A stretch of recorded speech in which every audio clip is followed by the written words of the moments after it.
The first thing I'm going to show you here is how to make these bobbles.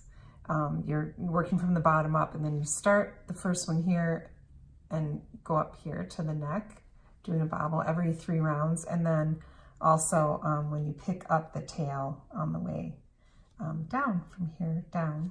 So it's pretty simple. It's sort of like inserting an I cord, you know, in the middle of your fabric. So it's a little bit different than a regular I cord, so I'm going to make sure to show you how to do this. So you're going to come up to the stitch where you are going to place the bobble, and in the pattern it's abbreviated with MB for make bobble, so I'm going to put one right here, MB. I'm going to knit in the front, the back, and then the front again of the same stitch. Now I have 3 stitches. I'm going to slide those 3 stitches back to the left-hand needle.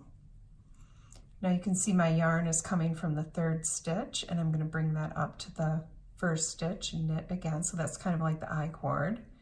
So 1, 2, 3. I'm going to slide those back one more time, and I'm going to knit one more time. 1, 2, 3. Like this. This next step is you're going to knit these 3 stitches together through the back loops.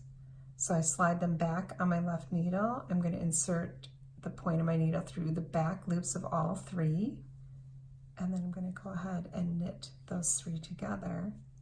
Now you can see you have this fantastic bobble. I hope that helps.